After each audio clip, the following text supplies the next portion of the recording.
Good morning! Today I will show you how to make envelope puppets. I will show a few examples of puppets that I've made, and then I will show how to make them and give some example of how to make it more engaging for kids if you're doing it for kids, or if you want to explain someone else. I had some practice in the last weeks of how to show that. So I will show a few puppets first. This one. Most of the time I will show a kid and I will say, okay, you see this smiley face? And like, what's that? And then said, oh, this is a smiling face. And said, okay, and what do you think there is on the other side? Because it's an envelope and there is other side. And then said, is he sad? And said, yes, he's sad. And I will ask, how do you know that he's sad? And said, the mouth is down. And I said, yes, what else? Said, ooh, the eyes. No, not the eyes, the eyebrows and the hair and so on. So one of the things that is most important while engaging kids that way, just to give them a chance to see, to have their own opinion about what they are looking and what is the difference between two things. And of course, what is my intention here is to show that there is two sides and they are not supposed to be the same, and to start to think in dimensions. Okay, let's go to the next one. I'm showing this one. What's that? This is a frog. And in Hebrew I wrote here quack quack because this is the sound that Israeli frogs do in Hebrew, and not crabbit in English or something. And then I ask, what's on the other side? Do you want to guess? A school bag. You can see here the thingies, the straps. School bag. And then you have a character, because it's not a real character, like something I invented. Another example is Pumis, my cat. In real life he's sitting next to me here. He's redhead, ginger, and on the other side I have the back of the cat with the tail stuck on. A few kids told me that here you can see the mustache, but on the back you cannot see the mustache. So instead of fixing it, I said, okay, so when you will do your puppet, just add mustache or think about what you can see and cannot see from the back. It was quite helpful. Most of the time it's better not to make something too perfect. And the puppets that I've made is easy to replicate, because sometimes they will just want to do whatever I made, and sometimes they want to do something completely different. For the next one, what I have here is, what's that? And the answer, of course, is a water drop. And then I'm asking, what is it on the other side? And they would say puddle, ocean, whatever. And then I'm showing it's going down and landing on a flower. And because I have two sides for it, I can make a story, I can make a movement. And then it makes everything that my body starts to move with it. And this is also an option. And sometimes someone would make a dolphin, and then the dolphin will swim on the side or something like that. And now for the last one. What's that? A tree. And then an orange tree. A special orange tree with the orange thingies, oranges on top. And then I'm asking you, what is on the other side? And most of the people said, hey, there is no connection. Of course there is no connection, because actually I didn't thought of the connection, and that is quite good, because it gives a lot of room to think what is the connection. Maybe he's eating oranges, hiding behind a tree, or just took the peels of the oranges and put on his head, because this is not his real hair. Play with it. So now I will start to show you how to make those puppets. You need, for those things, just to build it, 2 A4 pages.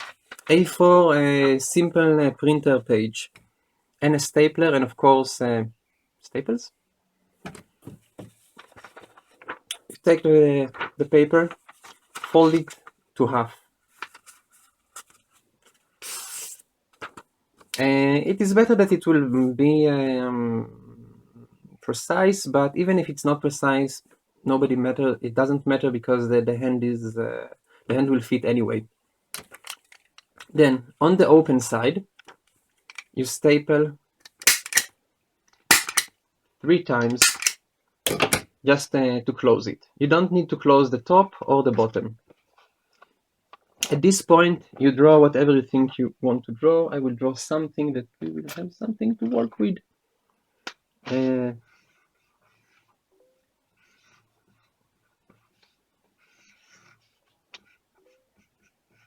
second.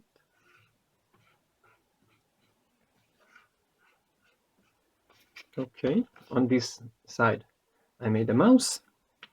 On the other side I will make a, let's make it easy.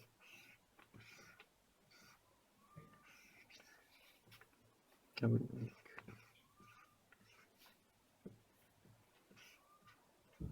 will make a smiling cheese.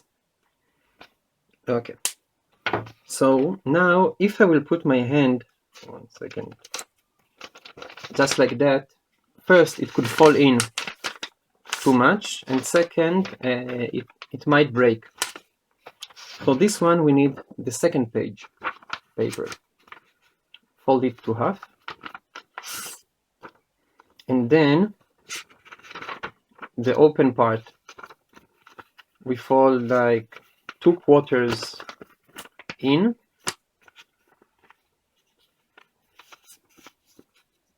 It could be even less. Man, you know what, let's make it almost up to the end, like that. We fold it in, and the top we will fold like halfway in. The point of this is to make a small envelope that will fit the hand easily. It depends on the hand size of the hand, of course, but it doesn't really matter. Now, last part, we put the envelope at the bottom, making sure that this part is open and not like half open or something like that.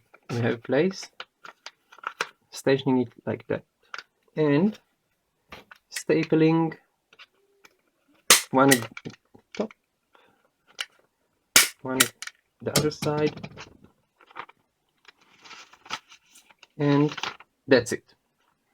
As I said, very simple. In that way you can make a lot of puppets, like 5, 7 with different stories or different faces, different face expression, different part, or something like if we have a tree, I can have like tree with oranges and without oranges, that there is some change in it.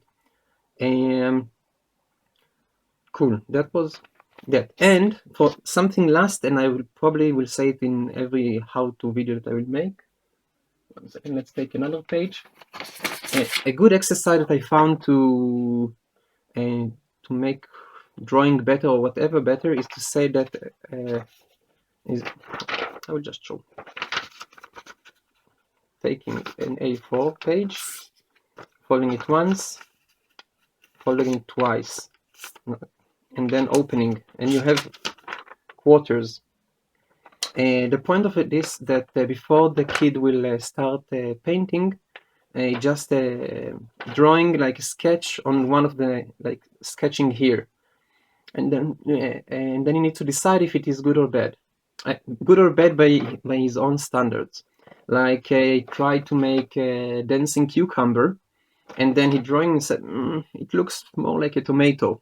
Said, okay, you can look on the drawing and draw another one. Said, okay, now it looks more like a cucumber, but it doesn't look dancing much. It just seems like panicking. So he will draw another one. At the point of it that you can throw away the page later, and you don't need to feel responsibility for the artwork. And after you know how to draw, you just looking on it, and make it on the real puppet.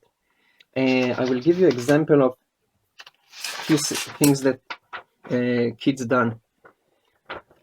The first one was this one. Someone draw a dog and a bone and said, okay, now draw it, just pay attention to the dog. And then she paid more attention to the dog and more attention to the bone. And after that she made the puppet. The puppet's at her home. Or someone wanted to paint a butterfly on one hand and flowers on the other hand. So she started with this one and said, okay, I need to see more wings, that it would be bigger because this one is too small for this puppet. So she made this one. And I said, okay, give it more color, give it eyes, give it face. And then she got to this one and she was quite happy with it. And with the flowers, she said, I'm quite happy with it to start with. And that is all. If you have any question, because this is my first video, I'm sure that I haven't done it like perfectly. Just leave a comment, ask something. I will try to make the next one much lucid. Ciao.